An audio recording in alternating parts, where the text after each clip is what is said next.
Sejumlah pengurus DPP Asistensi Media Nasional, ASMEN, melakukan kunjungan ke Istana Kepresidenan Yogyakarta, yang terletak di Kelurahan Mupasan, Kementerian Gondomanan, Kota Yogyakarta, pada Kamis 19 Desember 2024.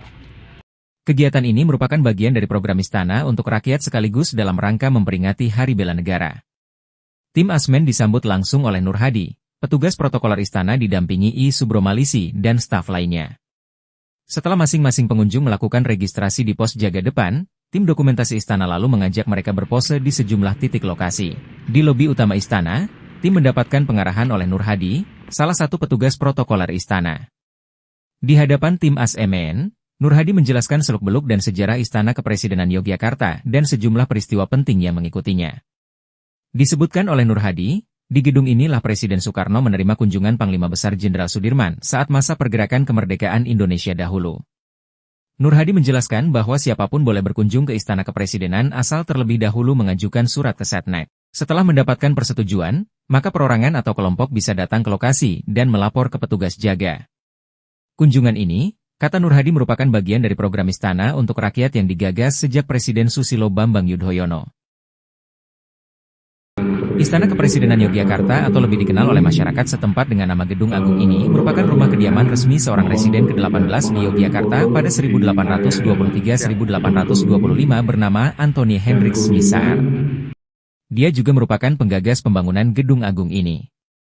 Gedung itu mulai dibangun pada bulan Mei 1824 pada masa penjajahan Belanda, oleh arsitek yang bernama Appuyén atas perintah Gubernur Jenderal Hindia Belanda. Gedung ini sempat tertunda karena pecahnya Perang Diponegoro, 1825-1830, atau yang dikenal juga dengan nama Perang Jawa. Pembangunan dilanjutkan kembali setelah perang selesai pada 1832. Peristiwa lainnya adalah pada tanggal 10 Juni 1867, saat terjadi musibah gempa bumi 2 kali pada hari yang sama di Yogyakarta. Akibatnya, gedung itu runtuh, bangunan baru pun lantas didirikan dan rampung pada tahun 1869. Saat ini, bangunan ini menjadi gedung induk kompleks Istana Kepresidenan Yogyakarta yang sekarang disebut Gedung Negara.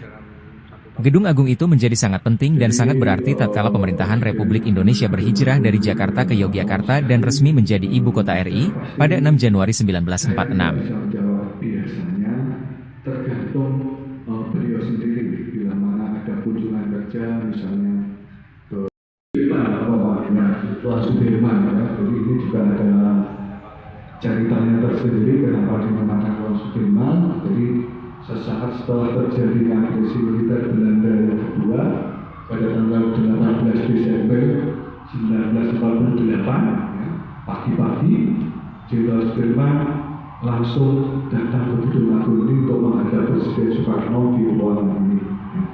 Nah, sebagai bentuk penghormatan kepada beliau, ruangan ini dinamakan Ruang Sudirman. Fungsinya saat ini sebagai ruang tamu Presiden. Dan di belakang Ruang Sudirman ini ada 4 kamar. Saya mohon maaf, sebenarnya ya, ada 4 kamar, 1, 2, 3, dan 4 itu untuk akomodasi Presiden ya. Jadi kalau Presiden akomodasinya di sebelah kanan, kalau Wapres di sebelah kiri. Ya. Selanjutnya ruangan yang lebih besar ini namanya Ruang Garuda. Ini ruang ya, fungsinya juga sama sebagai ruang tamu, tetapi ini bisa difungsikan untuk acara-acara kenegaraan seperti pelantikan gubernur, wakil gubernur DIY pada tahun 2012 juga pernah dilaksanakan di ruangan ini. Jenderal Sudirman dilantik sebagai Panglima Besar TNI di ruangan ini pada tanggal 3 Juni 1947.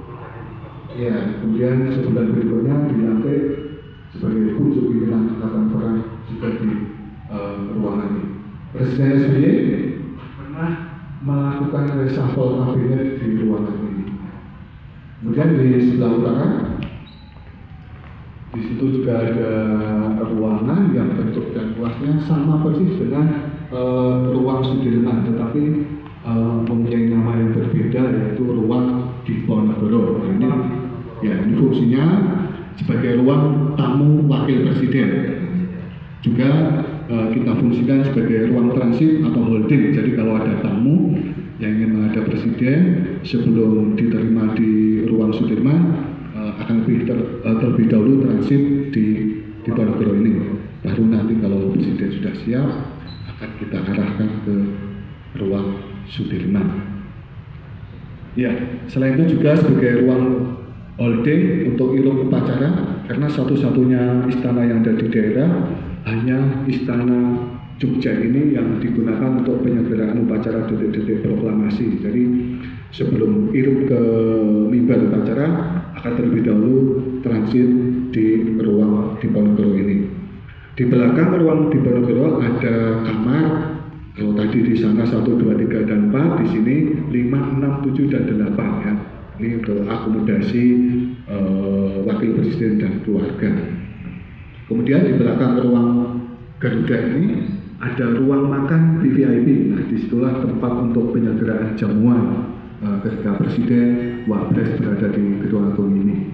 Dan yang terakhir yaitu ruang kesenian.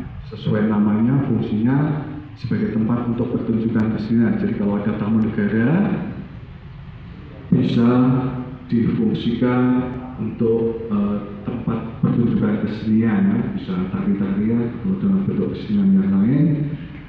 Juga bisa kita fungsikan sebagai ruang display supaya negara tersebut tidak harus pergi ke tempat asal pembuatan kerajinan, tetapi kerajinan tersebut bisa kita panggil ke Gedung Agung ini dan mendisplay hasil kerajinannya di ruang kesenian supaya tamu negara tersebut bisa melihat, memilih, bahkan membeli. Jadi untuk pertimbangan keamanan ya, di sini sudah jelas. Kalau di luar, ya. Selain itu juga bisa digunakan untuk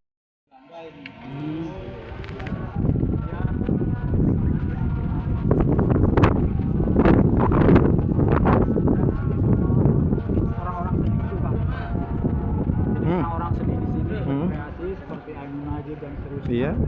Kemudian di tahun 98, di 95 diserahkan ke kita. 98 diresmikan sama Pak Habibie, presidennya pada waktu itu.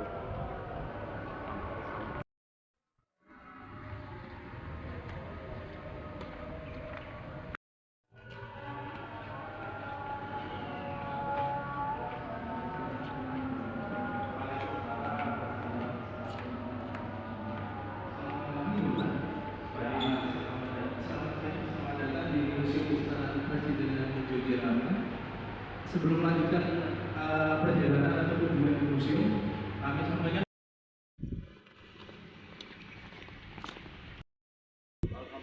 Tanggal 19 Desember. Kejadiannya di Yogyakarta, Bapak. Jadi pas kebetulan Rangkaiannya dengan 1 Maret 4.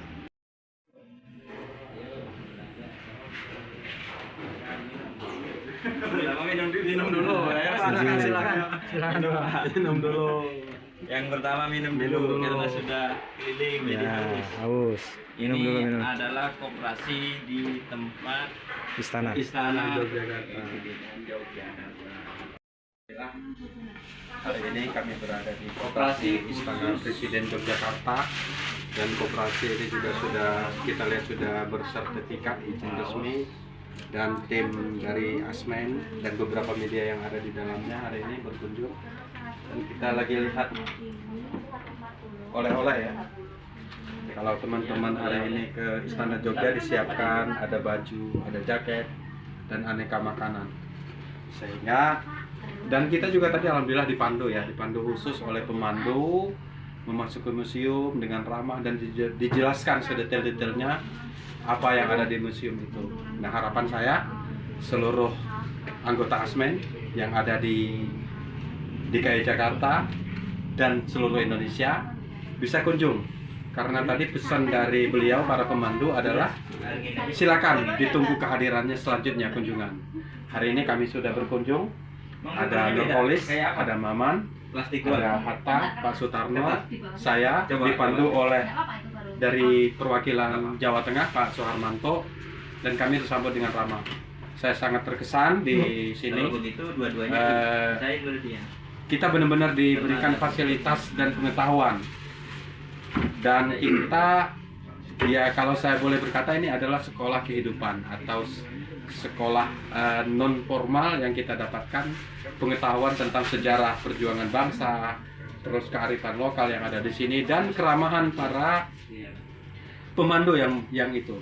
Jadi teman-teman Asmen, kami tunggu edisi selanjutnya kita berangkat ke daerah istimewa Yogyakarta. Itu Pak yang bisa disampaikan.